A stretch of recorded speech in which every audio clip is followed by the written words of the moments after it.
everybody, welcome back to the educational video series where we're showing you how biomass waste wood is converted into electricity. In the last video, we went through the entire system of how we manage the fuel and bring it up inside the plant. And in today's video, we get to show you the inside of the combustor itself.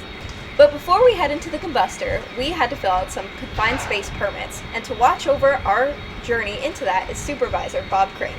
Now, Mr. Crane has already verified that the atmosphere inside the space is safe for us to enter. We will also be bringing the meter in just as an extra precaution.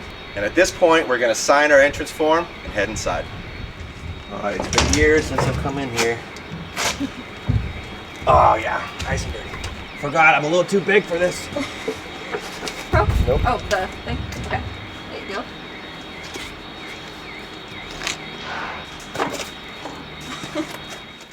Okay, so we just entered the bottom of the combustor. Allie with me here. This is really eerie. I'm going to turn the camera around and show you what we're looking at. Now this space must be at least, 12 feet wide by 30 feet long. Doesn't look like it's much from the camera right now. You'll see all the sand on the bottom of the floor. This sand is normally molten lava. It's a space that Hades himself would feel right at home in. When we look at these black dots down here, these are actually caps. And so you see how the cap is kind of squished where it's got two ports on the left and right side? There's actually a hose or a pipe underneath it that is pushing air. And these caps direct the air down. It helps this entire pit of lava bubble, essentially. This is a bubbleized fluid bed. So that's how we can keep all the sand and lava moving. The fuel, we talked about how it gets dumped down here. It actually gets dumped right through here. Now I'm 6'3". I don't know if you can see a size comparison, but I could easily climb in here. This is probably a 5-foot tall entryway. The fuel is just dropped straight through there into the lava and of course burned to generate all that heat. And in a later video, we'll explain why we want all that heat. But for now, let's take a more closer look at the combustor. So there's the entryway where we came in, which is like 16 inches wide. I think Allie fit a lot easier than I did. As we're sitting in here, looking up, gotta remember, this is about 100 feet tall. Let's see if I can get a better viewpoint with the light. You'll see all those tubes going up to the ceiling. Now there's water running through each and every one of those tubes. Of course, you do that on purpose. We need that heat transfer. So the heat is going from the inside of the combustor where we're at now into the water, turning it into steam. As we look at more things, you'll see this fan-looking turbine piece. This is actually the injector nozzle or the burner nozzle. This, when we're starting up the boiler again, getting the plant online, will inject natural gas and torch whatever fuel is in here, starting the fire and initiating the process. Now, I've been inside of a combustor a few times just throughout the years working here and there. However, this is Allie's first time. So Allie, what are your thoughts? First time in the underworld.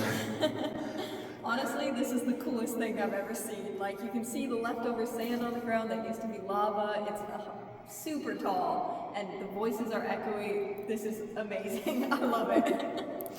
Looking closer at it too, there's lots of metal that's still left. Like, look at all these nails. These nails are left over. We talked about the tube magnets in the last video to try to pull as many nails and metallic objects as possible. They don't all come out. A lot of them end up inside the combustor. Now we get these out as well as manage the level of molten lava. The pipe you see right here, it's got a nozzle in it, so I'm going to grab that because we don't want that going down there. And this leads to the screw ash cooler, which essentially takes all the bottom ash, this molten lava, and goes through a cooling process where we can then transport it in via a dump truck out to the back of the yard. Remember, we got to manage the level of sand / lava in here, and if we keep dumping fuel in, this will raise over time. So we've got to take some out to manage proper level. Now when we're taking a closer look up, you'll see some ports that are on each of the walls These represent the secondary air is from those blowers that are down below us. We'll get into more detail on that a little bit later, but they're introducing air into this combustor as well as a fan on the back end of the whole system that's pulling air and pushing it out. So apart from just the sand, there is an intricate system moving air in and out. Now, it's hard to show you, but you can see the tubes right on top of the wall. The truth is that those tubes do not start there. The tubes are actually all the way down here. This wall you see is actually made out of refractory, and it's actually referred to as the interface. When we get a closer look at it, you will see that there are tubes running behind or essentially within this wall of refractory. This is where most of the thermal exchange takes place. Right here, where the lava is touching the tubes. The rest of this interior space is filled up with extremely hot gas, as you can imagine, and the tubes going all the way up, they're trying to absorb as much of that heat as possible. Now, to help our viewers at home better understand how these components work together, we developed this process flow diagram. Looking at the combustor, you'll see the flame at the very bottom. This represents that molten lava we talked about while we were inside. At the plant, we actually refer to this as bottom ash. You'll see the blue arrows underneath. That's the air that's hitting those black nozzles, helping circulate all of that sand. Going just above that inside the combustor, you'll see the upper air and the lower air inlet ports. This is supplied by the secondary fan, and it helps the operator control where they want that fireball to be. The tube walls that we saw throughout the combustor inside, those are going all the way up to the steam drum as shown here. Now in this video, we're really just focusing on the combustor and the bottom ash. We're going to go through the cyclone, the backpass, and many other systems in future episodes. Now when we were inside the combustor, we mentioned that we had to pull some of that lava out to maintain optimal level. This tube behind me is where we pull that lava, cool it down, and send it off site. What happens is it goes into the screw ash cooler you see right here. We plumb water through this unit, which extracts a lot of the heat from that lava, reverting it back into sand. Once we've filled up the dump truck on site, we then haul it to the back of the property and store it so that it's out of the way. Behind me is about 4 weeks worth of bottom ash, but don't worry, it doesn't live here. There are many industries who will take it and utilize it after a quick filtration process, as it is basically sand in its purest form.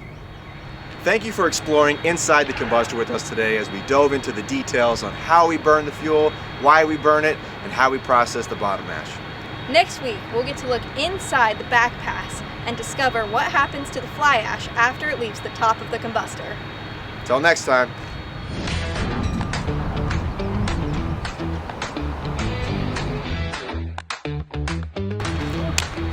That was good. Okay, good. Good.